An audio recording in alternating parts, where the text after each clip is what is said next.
Record to the cloud. Cool. So thank you, Emma, for joining us. I really appreciate it. It's been interesting, especially as I was talking to Pat about what's going on with startup studios and watching that, having, I ran an accelerator and then a venture fund. And so now sort of seeing studios, and for a while I kind of heard about them from different people who came up with crazy ideas of running a studio. And I was always like, I don't know. And then more recently I've been like, wow, this seems to be a real thing, and looked into it deeper. So I'm particularly really curious to learn about it, but generally speaking, everyone on the call, I don't know to what background we talked about mortgage jobs, entrepreneurs and startup community builders from usually across the country. Yeah. So anyway, take it away. I'm really curious. I'll spotlight you too. Yeah, I gathered, that you guys would be kind of an audience that is relatively new to studios. So that's kind of what I prepared for. And I've got a little deck and we can go through and ask questions as we go. And of course, it's not very long, so we can kind of also wait until the end and then see what questions you have and open it up for more of a discussion. But it'll be nice to go through the deck, go into some backstory on studios that could be helpful, like why it's on the rise now. So we'll do that. So to start, who I am. So I'm based in Golden, Colorado. So it's 20 minutes from Denver, and our HQ is in Denver. And I'm Global Partnerships Manager for GSSN. And if you haven't heard of GSSN, or if you didn't look it up, it stands for Global Startup Studio Network. And that's pretty much a community of studios worldwide, right? We exist for studios to connect with one another, to share data, learn best practices, and help educate the public, and really generate more buzz, more press around the studio model. I think that's, education is the key to getting more investors to learn about the model, more people in general to start their studios. It's definitely important. And with backstory on GSSN, GSSN is actually a spin-out company of a startup studio, and it's called Boulder Bits in Boulder, Colorado. And so that startup studio created GSSN, and then it was acquired by Global Accelerator Network. So who you guys know, Pat is the CEO of Global Accelerator Network, GAN. So that is GSSN's parent company, which makes a lot of sense, as GAN is pretty much the equivalent, but the network of accelerators globally, right? So I'm going to share my screen with you, and we'll go through this deck. So awesome. All right, can you guys see my screen okay? Awesome. I see some thumbs up. Perfect. Great. So there we go. So we're going to talk about what a startup studio is essentially, okay, and go through the fundamentals and go through some history and backstory. And I want to note Enhance Ventures. And if you don't know who that is, that's a startup studio out of Dubai. And Alper Salen is their CEO and founder, and he sits on the advisory board in GSSN. And we've worked on a ton of projects together, and he has a wealth of knowledge of studios. It's really his job and hobby and his passion. It's everything to him. So I just want to give an acknowledgement to him for this deck and a shout out. He's done tons of great work. So a lot of images in this deck come straight directly from him. So perfect.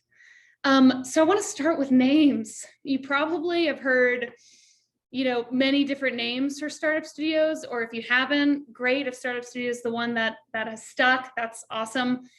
But there are many names out there. Startup Factory, Venture Builder is really common. Company Builder, Venture Studio is also really common. Startup Foundry. So we analyze kind of the online frequency of the use of these terms, and we landed on startup studio, mainly because of this overall rank here.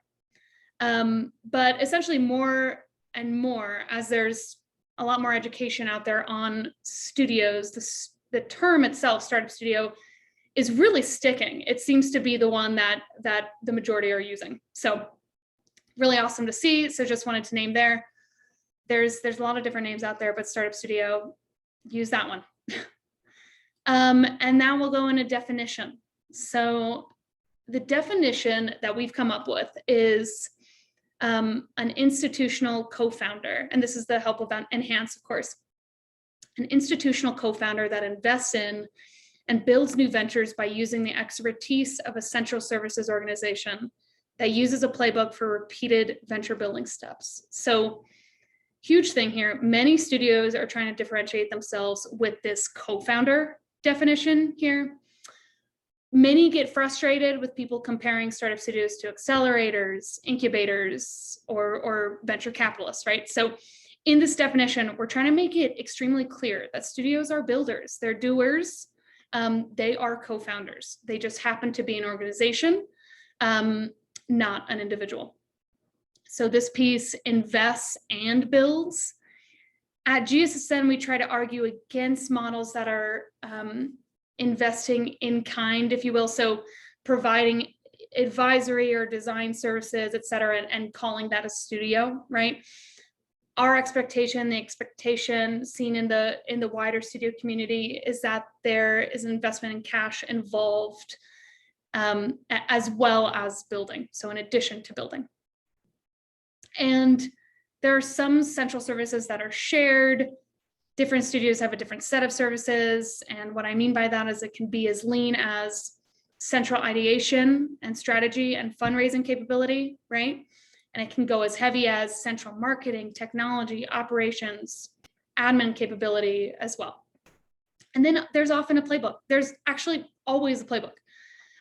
Some studios are more formal than others, but the playbook is heavily driven by these experienced founders that have set up the studios, right? It's through their experiences, they formalize this. And it's essentially the venture building steps, okay, that they've made into a repeatable process, right? So how they're building. And this little image here is kind of fun. It's from our friends at Silicon Foundry, and I think it just paints a little image of how the VC model works, right? And how VC firms, they launch a lot of things and one or two take off, right? That's how the model works. That's why they find unicorns in their portfolios, because the success rate is relatively low. So studios, they launch far less things, but trying to achieve success with every single one. So the goal being a higher rate of success of these companies, of their startups. Awesome. So, okay, this is something we really try to drive home here. Whoops. Especially like you guys with an audience that's not too familiar of the model of studios, but it's how startup studios differ from incubators, from accelerators, from VCs, right? So for startup studios, the difference is, so every company goes through these stages of development, right? So we got ideation, validation, creation, growth, and then we have, they move on to scale up in large enterprise. So studios, the huge thing here is they are supporting in the company building process itself. So it's earlier than anybody else. So this is because studios actually start with the idea. They decide what to build. So oftentimes, if not always, the studio is involved in the ideation process. Some studios do bring in ideas by founders, but the majority start with the idea from scratch and find the founder from scratch. So this little visualization here kind of helps paint that story of how studios are differentiated, right? It's really that company building process. It's that early stage involvement. And the three major positive things that studios do. So the first is addressing of a wider span of the venture creation process, right? Including ideation and validation. And this is critical because a lot happens before a company is founded, right? Before that idea is even chosen, before that team is created, right? This process can be done typically haphazardly. It's such a common story told to hear, oh, hey, we were out having beers and a friend said we should solve this problem, and we thought of a way to solve it and started a company, right? It's a really haphazard way of ideating, of validating. So what studios try to do is be very methodical in setting this up and going forward with the right idea and the validation for it, right? The second piece is studios are proactive. So that's very different than other models like accelerators, right? And this is especially true in developing ecosystems globally, right? Basically, you know what's missing, you see what's missing, and then you go build it. And then this third piece is of course execution. So if you do something over and over again, you're going to get better at doing it. It's purely muscle memory. So a lot of the learnings in the studio model like remain in the studio. So the next venture being built, it'll be faster, it'll be cheaper, it'll be better than the previous one. So it just continues to get better and better and more honed in. I've got one other little slide here to really, hit the point home with the differentiation, right? So venture studio accelerator, incubator, VC. The huge difference here is the capital and support, right? That the venture studio brings. So finds idea, finds team, access founder, central services, scale up. Okay. So I hope this is making sense now. All right, trends. So if you look at what is happening, there we go, in the startup world, right? I've got a little graph here, and this x-axis is financial capital invested, okay? And the y-axis is the human capital invested monthly. Everyone seems to be investing in larger rounds. So there is movement to the right? VC rounds, what used to be a Series A is now a seed round. What used to be a Series B is now an A round. So more action to the right. And then everyone is also moving up and trying to invest more time into their portfolio companies. So human capital is, right, like human hours, like monthly hours committed to these portfolio companies. So these VCs here, this is true with Excel or Anderson Hurwitz. They're building internal capabilities to lend to their portfolio companies so they can invest more dollars and human capital, right, into their companies. So, question, why does a VC have a CTO, right? It's not to build their company website, but it's actually to support their portfolio companies, right? Founders need more help than just money.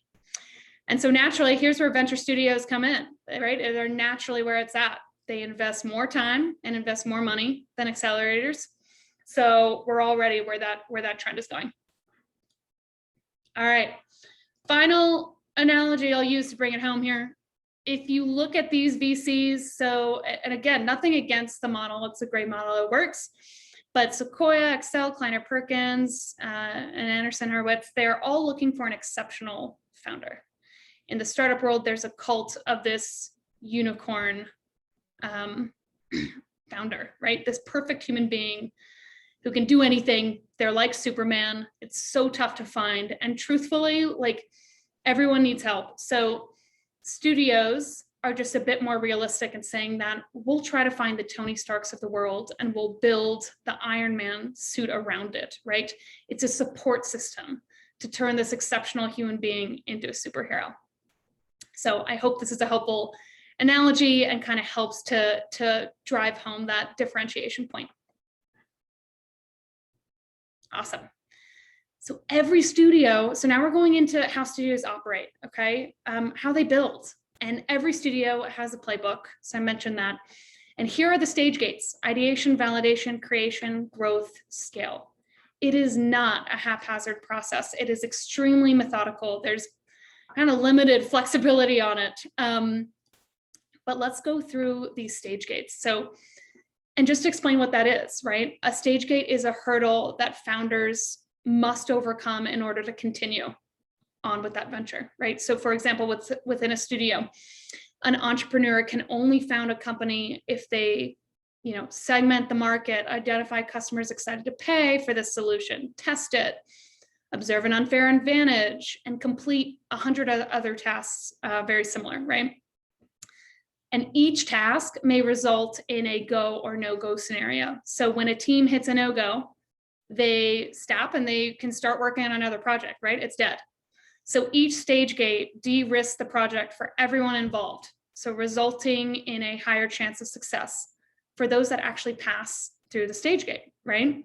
So the biggest advantage of having multiple clear, very defined stage gates is that the team can be objective about success and failures, right? It's not subjective. So, and if you don't define success, then the team really fails to understand the overarching goal, like what is success?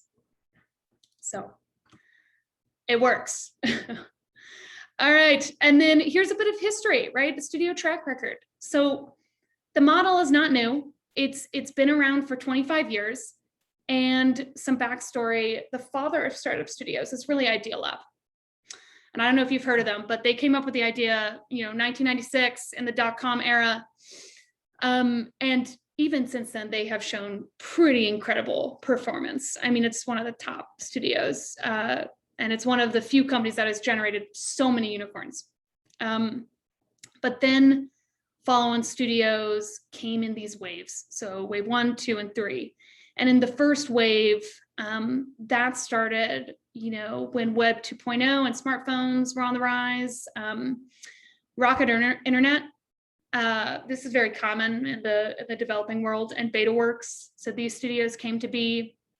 At the time, few people understood the impact of all this new technology, and there was also an economic downturn, so there was great talent looking for jobs. So it's a good time for studios, and accelerators were still in their infancy, so there really wasn't much competition. So by 2011, 2010s, there was that second wave of studios that launched, and as you can see, there's a lot of them. And so by this point, best practices, the lean startups, social marketing, web hosting services, they were in full usage by experienced startups. So it was going well. And accelerators were on the rise, though, so there was competition here. So that was wave 2. And then in this third wave, we have acceptance of the lean startup model and on-demand everything. So really a lot of studios came up and built pretty great companies that we know, so a lot of success stories. So if you look at these logos, you probably recognize quite a few: Yelp, Hims, right, Aircall, Dollar Shave Club. These all came out of studios. And this third wave, best practices for the studio model started to be described all over the web, right, for everyone to read. So there was more access to information about studios. So now we're at this point where it's not really about access to information, because there is a lot. It's about distilling the right information and applying it correctly. So network, right? Having a network of studios to share ideas, to collaborate with one another, to evolve, essentially, is critical. And the web kind of still struggles to provide that strategic advice. So, okay, this is to show you that studios are proliferating at a rate of, over several studios a month. So it suggests it's doubling within 2 years.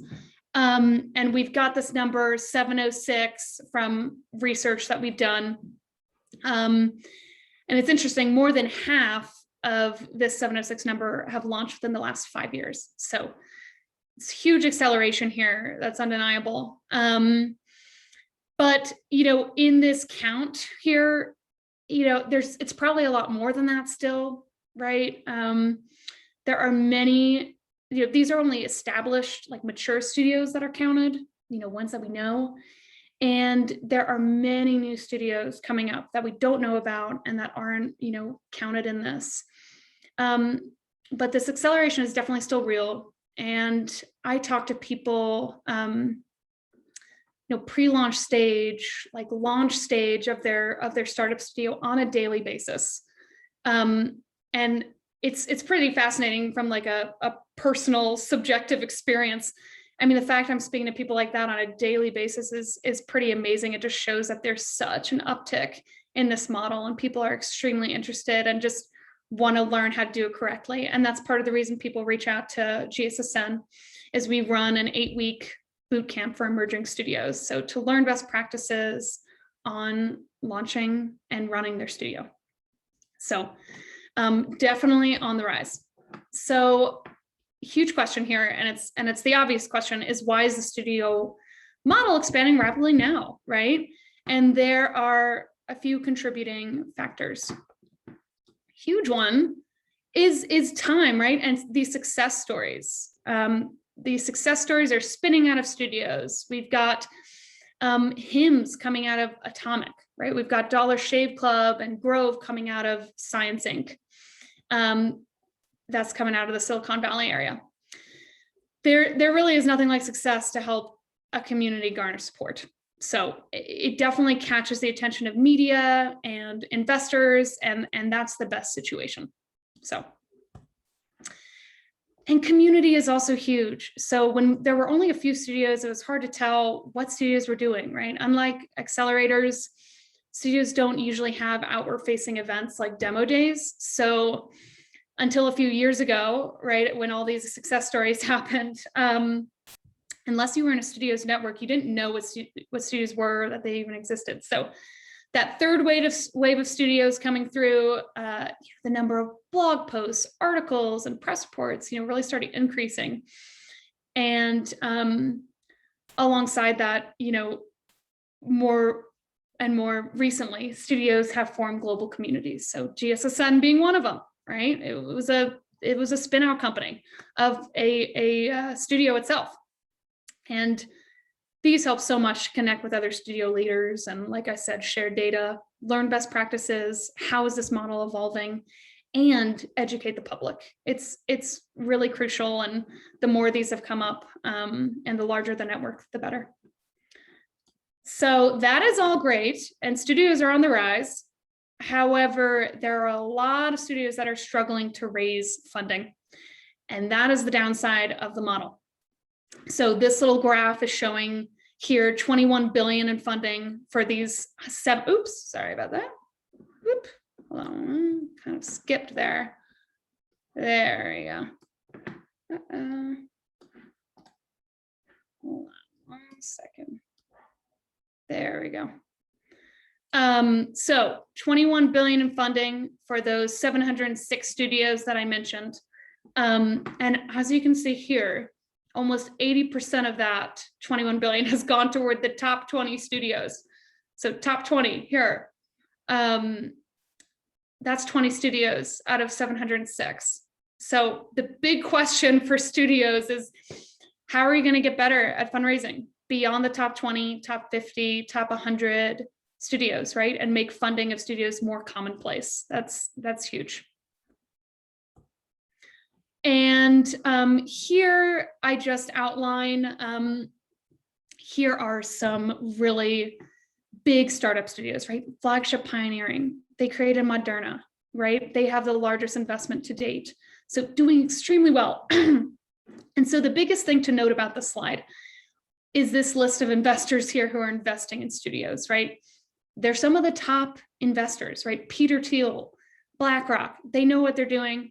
So whenever investors are hesitant or, coming to us, why invest in startup studios?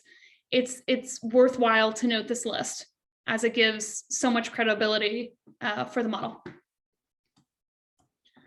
Awesome. And of course, like I said, we're always asked, why are people investing in studios?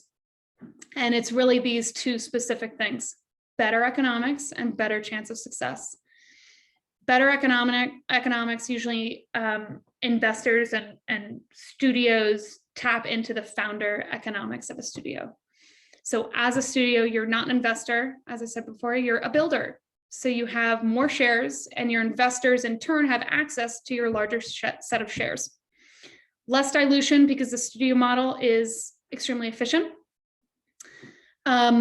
Deal flow access, recycling investment, studios reuse learnings from successes and failures, right?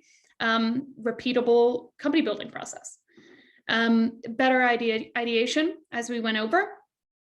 And that ruthless validation process, extremely important.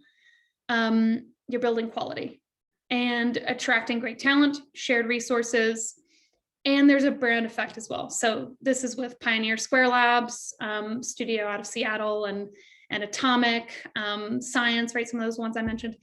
These studios have great successes. So they start to get more well-known. It makes their brand help a lot in hiring, in fundraising, etc.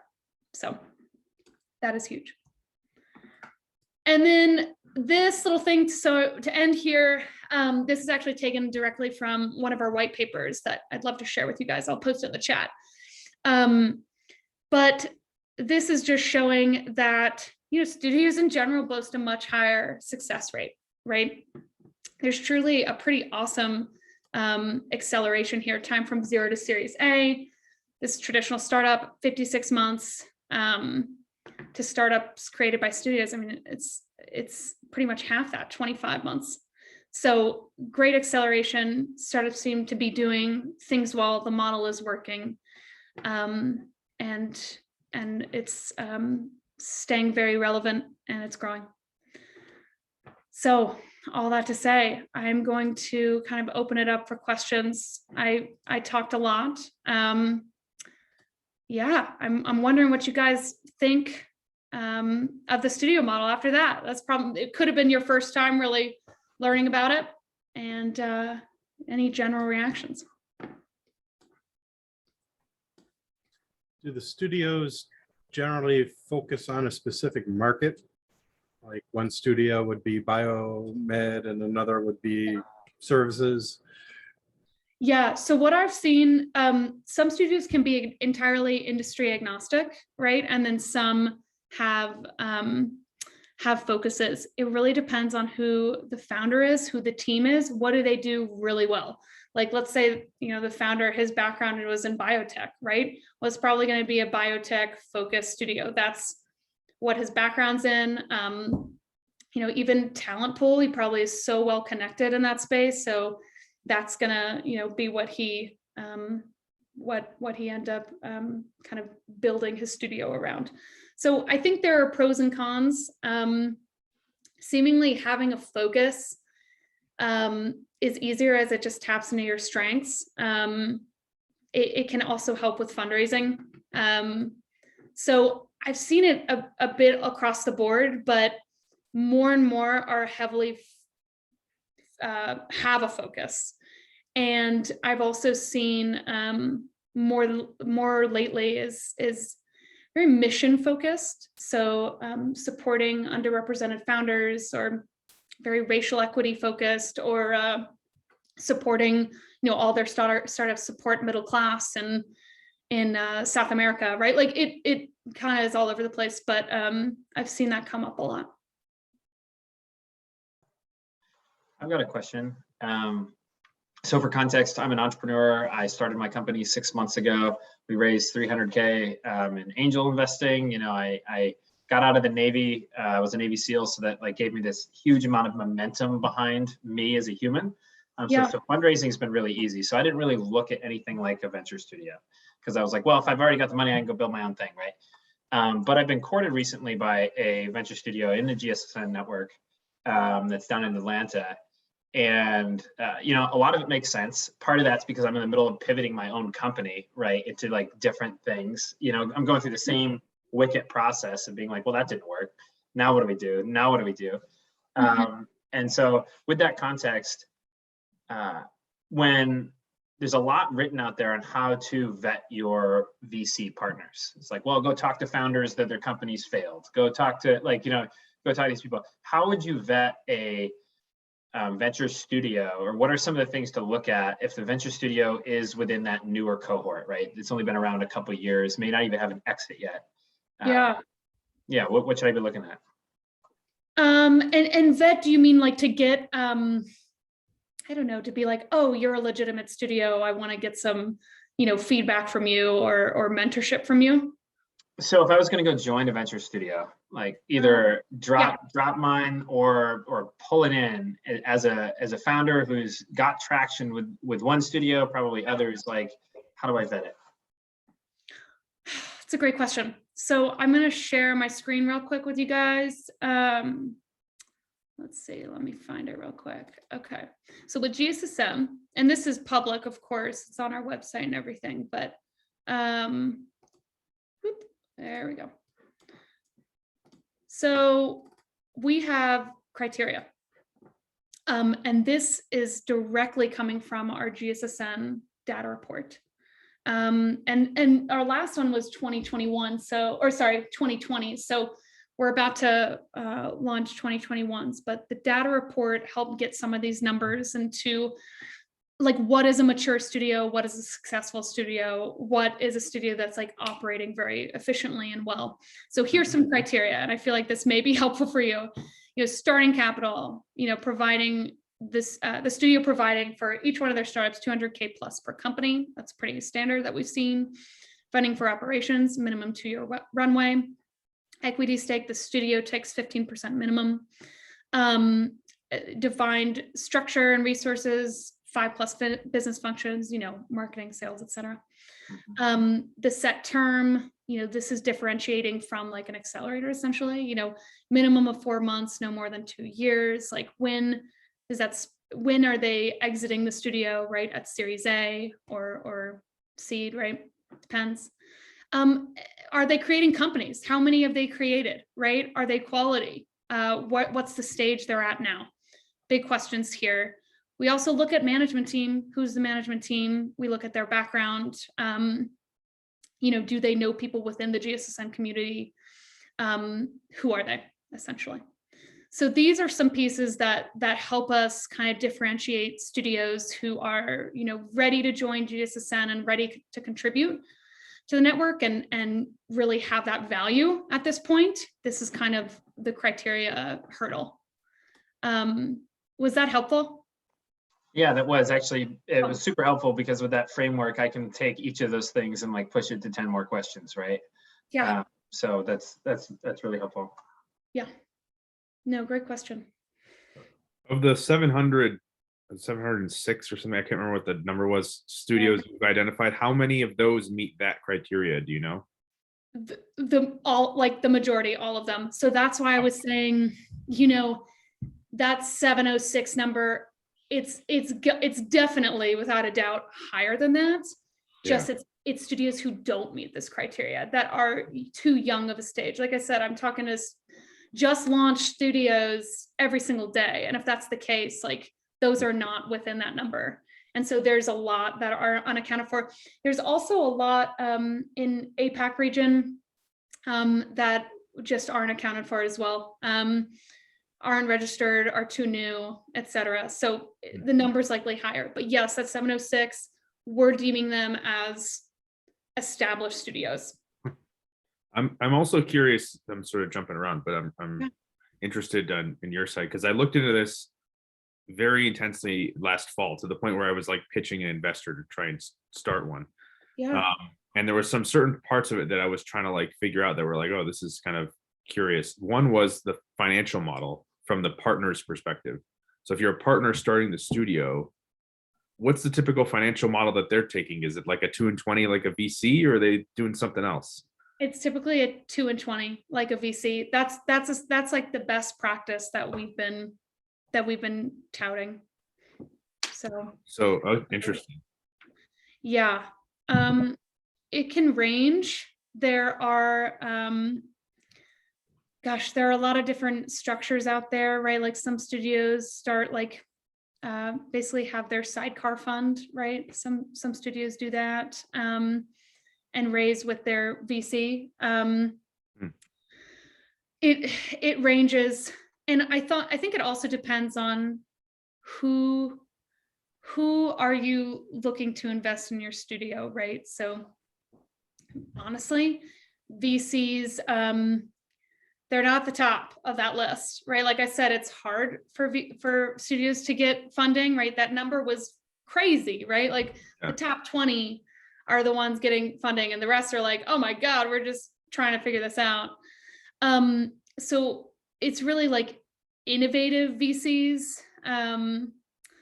like that will be curious, right? Like there are definitely a lot of success stories. PSL works with a lot of VCs, but for them, you know, the studio provides this opportunity to, you know, get in early. and basically scout future deals that the studio creates. But it is just more rare, right, for VCs to be interested. A lot of angel investors, family offices, even sovereign wealth funds in other parts of the world. Those seem to be the main sources right now of funding. But the top, 20 that I mentioned, right, those are, Sequoia-backed AI fund, right? Like there's definitely a lot of money there. I think what VCs want to see are success stories, proof of this concept.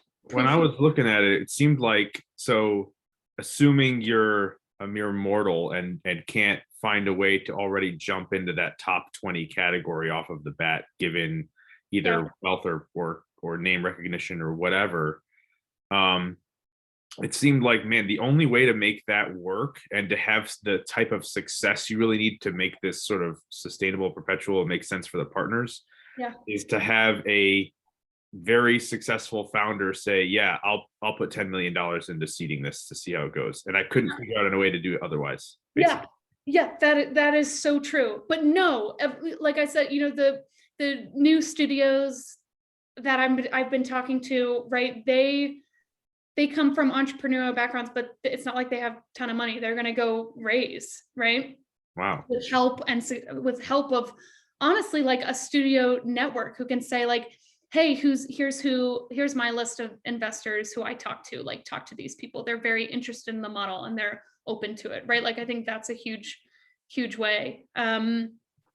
But in that, there's just a range of backgrounds, right? Like they can bring in a lot of money personally. I see that often. They can also be super well connected and know the right people. And that's a great way, but again, like well connected, that can be a lot of like family offices, right? Who you're like, oh, they're ready to invest in my studio and my ideas. Another piece of feedback, actually, this came from Jack Greco when I was talking to him about it. Who others on the call will probably know, but and I'm really curious of Sharon's and Zach's feedback on this point too, as well as you, Emma, of course. Was trying to figure out like, all right, what's the studio's support kind of post-launch? Because sort of after that, especially if you're taking a significant chunk of equity like a co-founder would, it would seem like it's like dead weight on the cap table. That was how a lot of founders who would be recruited would view it in a post-launch, unless there is like some significant support. I don't know how that then model, has a ripple effect on how do you function the studio, because it's like, are you going to be set up to launch companies all the way through to IPO? Like, how do you make that work? So you know what I mean? I couldn't figure out how to square that properly. Emma, could I jump in and show my view? Only a week or two into this, into specifically caring about venture studios, because I'm in conversations with one. The way because my first point absolutely was super skeptical, because I'm like, look, I don't really need funding. But I do understand the ability to pivot and have things around me. And everybody that I've ever talked to that's at any kind of a firm that calls themselves a platform or whatever says like, look, we've got marketing, we've got talent, we've got whatever. But I've also been inside those and seen how poorly some of that has worked. And so looking at that criteria, so the one down in Atlanta, if I were to join them, before I would be doing diligence, considering what my entire pre-seed to Series A looks like. How am I getting to call it, I don't know, depending on what we're calling Series A these days. Let's say the seed is 2 million and the Series A is like 11. And if I'm raising $11 million Series A to exit the studio, and that's at like an 80 million or $60 million valuation, I've got to have somewhere between 3 and 6 million in revenue. It's like, okay, well, they say they have a sales team. Well, let's go talk to the sales team and the 8 other companies here and see if that sales team is actually pushing toward multi-million-dollar revenues. And if they're not, I would look at it and go, well, I'm not going to give you 40% of the company. I'll give you 15% of the company, or something similar that might be more of like a seed round. I don't know. That's how I would look at it. Like it is absolutely dead weight if they don't provide that stuff. If you're there 2 years later and they're not actually providing that, it seems like there's a lot less expensive capital. So James, I have a comment that might help. Yeah, I'm curious. So I have a friend, Matt Miller. So for a while he was working with Smarsh, and they were investing they were in most of the Pacific Northwest. And what he was running, and he left that company, he's now eBay Global Sales, but he set up a customer success and SaaS sales arm, inside sales. And he would bring people in pretty young, and he would train them like, here's how we're going to do inside sales. It was totally KPI driven. And they would actually bring people in that they would invest in. And this was sort of their how they would scale customer success and scale sales, which is if the company got traction, they're like, we have trained salespeople running a system with customer success, with metrics, with analytics. And the idea was these early stage companies, they start to got traction. That is the hardest part, is scaling scales and scaling customer success in a sane way is tough. So they'd come up with a system where in one office, they just had an entire team that was working on like 4 or 5 companies. And if one started to take off, they would start individually hiring for that team and give them their own office. But that I thought was a very clever type of model, because that's like, particularly if you're doing SaaS startups, you're going to need that.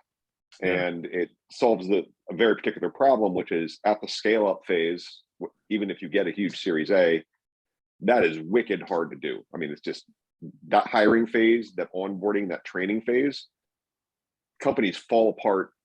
I mean, so it's like solve that part, and you're like, if that's done well and the person knows what they're doing, a model that actually totally works and makes sense. But that's what when I saw Matt doing that, I was like, that's a value add right there.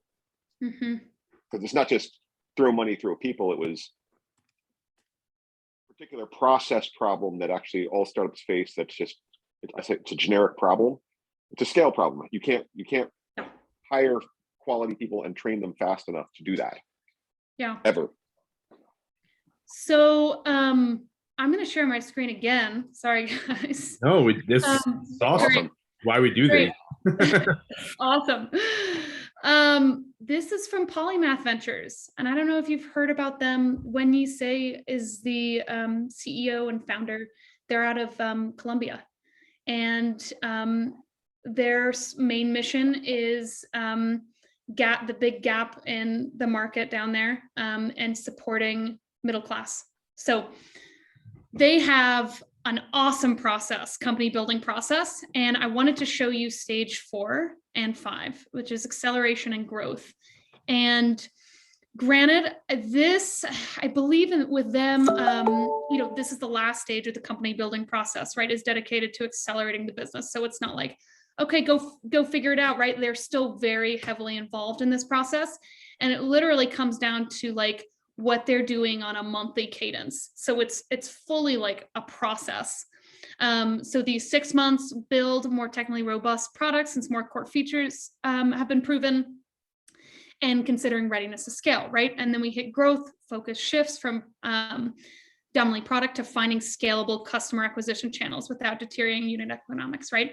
And this is where this is how much growth they should see, 10 to 30%, right? Month on month.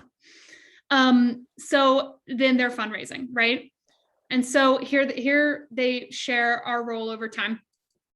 So we see ideation, validation, product market fit, that's PMF, okay? So basically, creation to acceleration. So Polymath's role, right? So grow revenues and reach more sustainable unit economics, right? That's a clear sign this company is going places, right? And here's what they do to support that. So I just share this to say, still heavy involvement from Polymath. And of course, this differs from studio to studio, but pretty standard if they're doing things well. They're going to have this laid out, like, how is this company going to grow and what's our involvement as they're growing and exiting the studio. Yeah.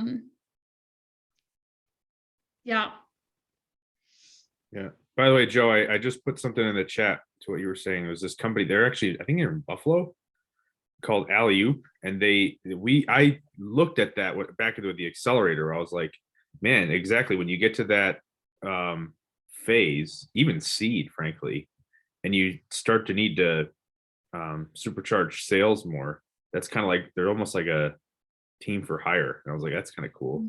Partnership there would have been neat. But sorry, I don't mean to detract from you, Emma. I just wanted to. That's great. Um, No, that's great. That's interesting. Wow, And that's very well this thought out. Yeah, I mean, so it just shows you. I mean, these people, like, they build like so many companies at one time, right? They're building like 10 companies at one time. So it's this has to be a very clear, defined process and repeatable. But I know we talked about like accelerate to Series A and kind of that spin out, growth. And I also wanted to point out for Polymath, and I think for the majority of studios, then they kind of shift back into an advisory mode, right? As a board chairman. So, and of course, still providing so much support, but less on the front side and more giving it to that recruited founder, that recruited CEO and that team to now take it over. Yeah. So functional support on an as needed basis, right? Like that, finding that sales team, or they need some technical help. They would go back to the studio for that. So one of the other questions things that I kept coming across was, if you're in I'll say it, basically a tier 1 startup hub, you're in the Bay Area, maybe Boston, Seattle, LA, whatever, that particularly just such a focus on the talent aspect of that, founder talent, that sort of, you have that around you and you can find the networks in your own backyard. When you start to look outside of that, basically any of the regions we're in, you don't have that same sort of just ecosystem to like fall back on. No. And it makes it your job way harder trying to run it. But at the same time, like if you can figure out how to crack that code, then maybe this is sort of the next natural evolution of the accelerator model for communities like ours. I'm just curious of your comment on that. So actually we have our next GSSN call, which is next week. We do roundtable community calls monthly, and it's typically on a very relevant topic, and that is extremely relevant. It's recruiting, right? How to recruit top talent, how to have a good process for that, how to do it timely, right? You need to build alongside recruiting, right? It can be hard and it can take months. And Pioneer Square Labs, I mentioned, T.A. McCann is the founder and CEO. He has a great process, and him and his team will be talking on that call, honestly, about this specifically. Recruiting best practices. Studios do it differently. I think more and more studios are looking to universities. Wealth of talent there, wealth of entrepreneurs looking for a salary, which a studio would give, right? A way to launch their venture, right? And be fully supported. So I think universities have this, it's been somewhat explored, but kind of unexplored talent pool. And actually we've been working with Oxford Sade Business School to come up with ideas to get more education around that, because I think that's a talent pool that just hasn't been dipped into enough. But that to say, a lot of studios do. But TA does have a great recruiting process. I also have, let's see. Anybody ever tried it virtually? Especially these days? Of course. Oh yeah, sorry. I was actually gonna say, and then I went off into a tangent. With COVID, there are a lot of remote studios, right? It's not like you have to have a physical space anymore for your startups, which is really interesting. A lot still do, of course, but yeah, it's really opened up the doorway to recruit globally. Honestly, obviously like time zones have to overlap, and that's a big piece, but huge. That it's been awesome. And at GSSN, we have a founders list. So a lot of people apply to be on our database, and then our studios will go through it and find founders and then interview them, essentially founders who meet their criteria, right? Who have similar background that they're looking for, as well as maybe experience working at studios, and the passion, right? They have to be ready to do this for the next 5 years plus. So those are big things. We share some best practices, and it can be, yeah, it's become so much more virtual than even what I have here, but a lot of it is, networking events, road shows, hosting big events, speaking at events, being part of groups, clubs, networks. Those are all big pieces, like sharing your story. The more successful the studio, right, the more you have a very clear vision that you're sharing with everyone through your website, through your tone, being on a lot of these calls, right, or events, speaking. The more you can do that and show, your success, the more quality EIRs, entrepreneurs and residents, founders will want to work with you, right? They're going to be like, oh, this studio's going places, exactly like Zach said. Like, okay, what's the criteria for this studio? How do I know that they're actually legitimate? Well, the more you toot that horn as a studio, the more you market yourself, the better off as well.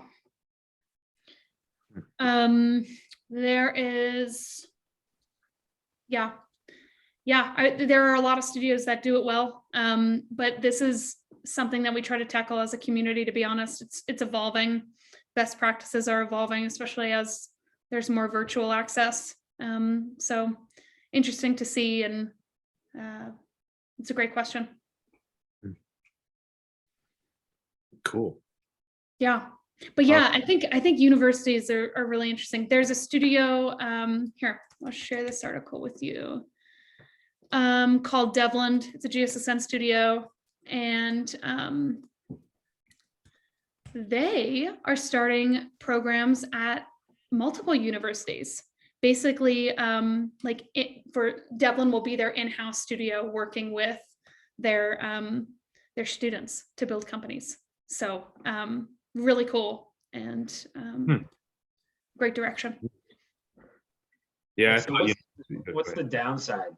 So what's the fail story around this as a founder? Yeah, the fail story. So I'll give the fail story for the VCs, right? It's the friends that I know who they get on this sped up thing. A bunch of investors from earlier on decide that they don't want to put money into this one anymore, so they don't make intros anymore. You get to your whatever seed, you don't have the exact perfect traction, it fails, and it all kind of disappears in 5 seconds. Everybody promised to help, but then they don't. So that's how a basic venture capital failure might look, where it seemed like a lot of this just sounds too good to be true. Other than maybe if you one venture studio I talked to wanted 50% equity. I'm like, well, that's not too good to be true. You better provide a whole lot for half the company. But the rest of it, it seems like, wait, I can go make a living, be like an EIR almost until we figure out the business, and then I get to be the CEO of this company I still own 70% of. It's pretty awesome. So that's the thing. And that's why specifically we're trying to talk to universities, like this young generation of entrepreneurs, potentially EIRs, hey, studios are a great idea or a great way to start making a salary and get a lot of equity and, start working on your ideas. I'm trying to think of the negatives necessarily. I would say if the studio is not well established and they actually don't have a very set playbook, and you can't get the fundraising, right? That would be the problem. So I think vetting them as much as they're vetting you is super important. And definitely making sure they match that criteria, liking the management team. You'll be co-building with them, right? They're not just investing in you, they're building with you. You have all of a sudden a team behind you building with you. But yeah, average amount of equity to the entrepreneur, the founder, the CEO that's recruited upon company creation, the average is 47%, right? For early stage studios, working with them, it's around 43. And for more mature, it's around 50. So that sweet spot. So it's pretty high. I think that's the biggest benefit. I mean, I would say the negative side is as if you were starting on your own, right? Like you're giving away more equity, right? Like it's not all yours. That's a huge downside. But like if you were just starting on your own, right? Just the potential failure rate, right? It can still be you're not getting as much support. So yeah, I think hearing you talk, it reminded me, like if I were to summarize my biggest fear, it would be give away too much equity, yeah, then not get the value, and There then you go. put in my next 4 years, crush There you it, and have like not actually gotten any value from that equity. But I guess There you that go. comes down to vetting the studio. I Zach, think that's the biggest piece, and looking at their traction, right? Who are your success? What are your success stories? Right. I always tell, so the boot camp we run, what we try to share with studios, it's like, go build, like go have some successes. It's going to make everything easier. It's going to make fundraising easier. It's going to make finding talent easier. Start building. So, I think yeah. I can give you the downside that I can think of. Yeah. And this is not exclusive to venture studios. This is like every exited entrepreneur sort of has their like, I know what I'm doing sort of thing. Yeah. And sometimes they bake in, you know, like, this is what caused it to work, when it was luck. You know, so it's like, you know, and you can see this across the board. Maybe they can repeat it, maybe they can't, but sometimes, and I've seen this with like game studios, is they start believing their own BS. You know, and they just sort of like, you know, it's like they're like, we know what we're doing, and they just kind of do this playbook. And if it leads to a second success, awesome, but sometimes it doesn't. So I think that's the biggest danger. And I think that's the biggest thing for venture studios that people are going to have to watch against, is that if they have multiple successes, they start becoming insular. And, you know, and at some point the world will pass them by, because they're just going to keep running the same playbook until their playbook's no longer putting things to the world. And So then that's the success literally of the industry, right? Like that's exactly what, as GSSN, like we're trying to avoid. Like we need more studios that are doing this and operating quality. We can't have a bunch of ERRs going and being like, that was a terrible experience, that didn't work at all, right? Guys, I gotta jump, but what I wanted to leave you with is 2 white papers. I don't know if you've read them